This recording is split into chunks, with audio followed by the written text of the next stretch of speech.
Welcome back into the GSMC Sports Podcast for our final segment of the day, where we're going to be diving into yesterday's MLB playoff action, where we saw some New York supremacy as the Mets bounced back, as they always seem to do, of course. After a disappointing Game 1 loss, they came back in Game 2, and their offense got on the Dodgers from the jump, ended up putting up 6 runs in the first 2 innings, thanks to, as well, another grand slam from the Miracle Mets, as it was Vientos once again proving that this is a situation where he is going to be a franchise cornerstone for this Mets team. So a lot of optimism there.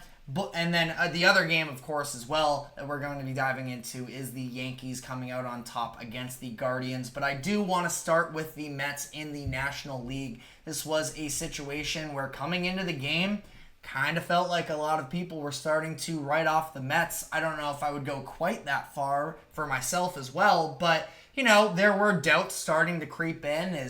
Has the Mets magic worn off? And the answer is no. And it's always, when you do write them off, that they are able to shine the brightest. It was a Francisco Lindor home run in the first inning, and then, of course, in that second inning as well, being able to lay it on the Dodgers a little bit. The Dodgers going with a bullpen game in this one, and a little bit controversial in terms of the ways that they went about it, because, we saw the Dodgers just last week win a Game 4 elimination game with a bullpen day of using an opener and just sort of riding from there.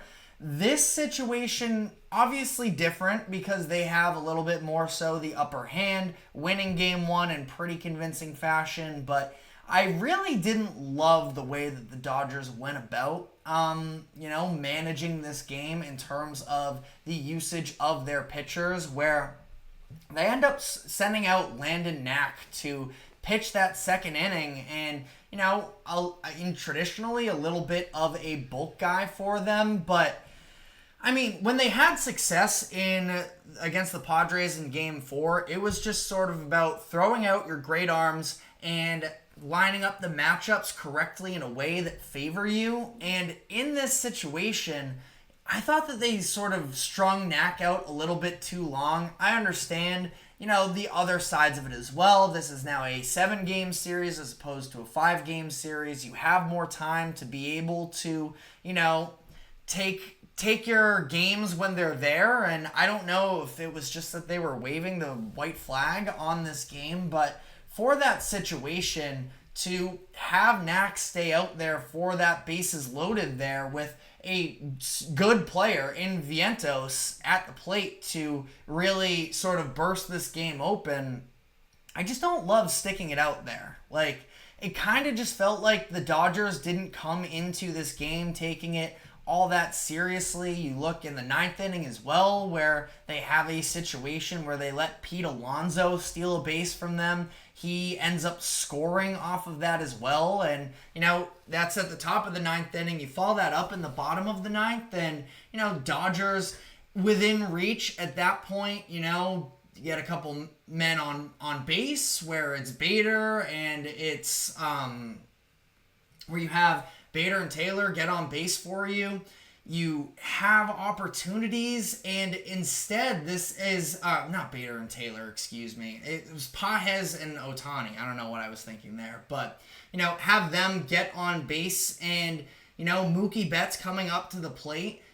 This is something that has been talked about, at least the idea that it's a very different at bat for Edwin Diaz at that point if Mookie is the game tying run versus at that point nothing really, because he could have gone yard there and the Mets still would have been winning. So I didn't really feel like the Dodgers came in with the idea of playing their A ball, and that's definitely not what we got from them ultimately. Now, of course, credit the Mets, because the Mets do continue to respond every time they feel like they're getting backed up into a corner, and they usually do it in loud fashion, of course, with a couple homers in this game to do so. You get a good enough start out of Sean Manaea as well. Runs into some trouble in the 6th inning. That's where the Dodgers have a little bit more of a chance to work their way back into the game. They ultimately get a couple runs out of it, but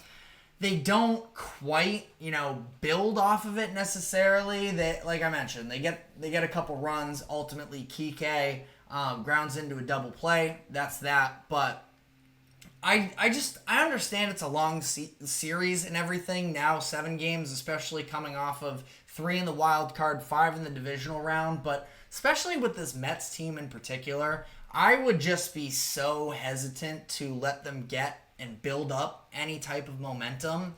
And it kind of feels like that's what they did. Now, maybe they saved some of their better bullets because they weren't throwing out their A-list relief pitchers. But I just don't know if I really liked the approach from Dave Roberts in this game. But, let me know what your thoughts are in the comments section, whether or not I am being harsh. But I really don't think so, especially considering the fact that, maybe you don't want them to get looks at your best pitchers out of the bullpen, but also, you have the rest going on your side as well. I just feel like even for that second inning, bring somebody in for Knack at that point, and ultimately, if Vientos makes a big play and is able to drive in a few runs, I suppose at that point, it just kind of is what it is, and you can maybe be a little bit more lax throughout the game from that point. But I don't know. I feel like this was a game where the Dodgers could have been a lot more competitive. Again, like I mentioned, the offense had a couple of opportunities in that 6th inning and in that 9th inning. They ultimately give you some run production. You have Max Muncy as well with a solo shot in the 5th inning, I believe it was. So, it's not like this was a roll over and die game from the Dodgers, but it felt like there was a little bit less intensity than they probably should have approached the game with. But again, let me know in the comments section whether or not you think I'm being too critical there. But on the American League side of things, it is the Yankees coming out on top with a 5-2 win against the Cleveland Guardians. We just continue to see really this pitching staff dominate, and it was big for the Yankees having Carlos Rodon bounce back and have a much better start than we previously saw against the Royals in this game. 6 innings pitched, 3 hits allowed, 9 strikeouts, 1 earned run. Not bad whatsoever. The bullpen continues to dominate. Clay Holmes and Luke Weaver, really the two at the epicenter of that. You see Weaver step in as well in a big moment late in the game as well. In the 8th inning, they end up calling upon him, and you have Stephen Kwan end up hitting an RBI single as Kwan continues to really be the only reliable form of offense right now for this Cleveland team. But then the Yankees call on Luke Weaver, 5 outs, and he is able to get through Cleveland pretty easily, all things considered. Walk to Lane Thomas to lead off the 9th inning, but other than that, you look at 4 out of the 5 outs that he recorded were strikeouts, plus a ground out as well in that 8th inning to sort of to get out of that damage. And with runners on the corners, I mean, very impressive what Luke Weaver has been able to do in this new role for the Yankees at this point. And, you get some offensive production. Juan Soto with a big game himself, a couple hits, a home run, a walk that he was able to produce for them. Really still not getting a whole lot of Aaron Judge in this game. Another hitless one. Now at least he was able to draw a walk and ended up, scoring. So it's not like he was, total radio silence in this one, but still hitting just 133 up to this point in the playoffs, and, slugging 200.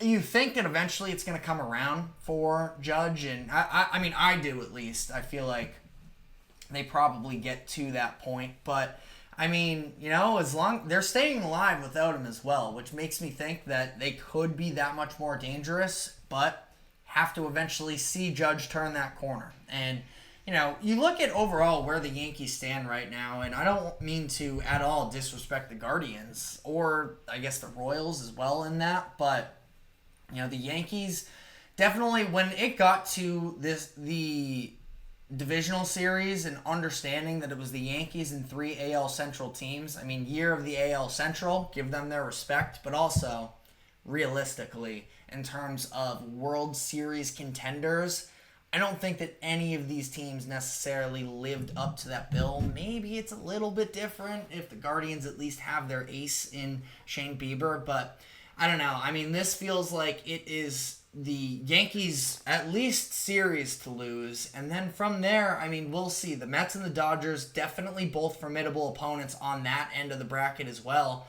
but this feels like the best chance that the Yankees have to win the World Series in years. You could say at minimum at least since 2017, but I think it probably even extends a little bit longer than that as well. But, you know, Yankees in the driver's seat for this series. If the Guardians are going to be able to bounce back, number one is they need to get something out of this offense. That, you know, they had been going on 18 consecutive scoreless innings at one point during that series at the beginning of the series against the Tigers. They break out of that at least with some timely hitting in the last 2 games of that series to be able to come back and win those. Their pitching at least was able to step up for them as well in a couple of those games. But, I mean, they really don't have a chance if they're not going to be able to at least give you something. And then as well, you look at the start that you get out of Alex Cobb.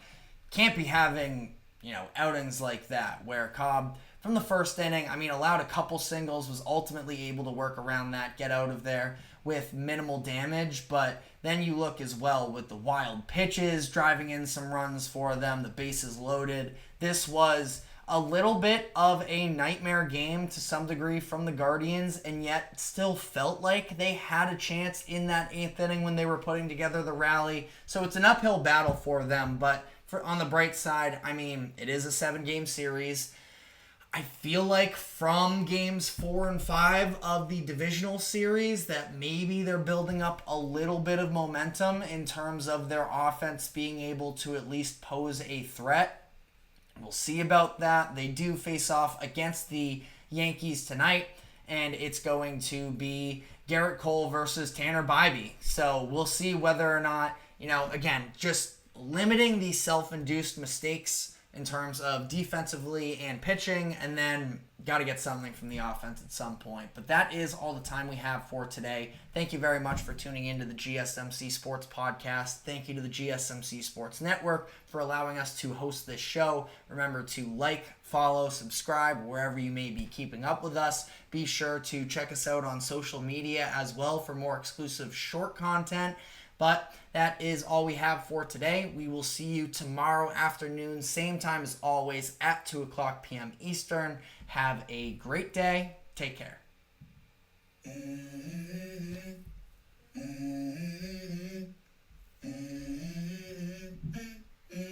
Let's go.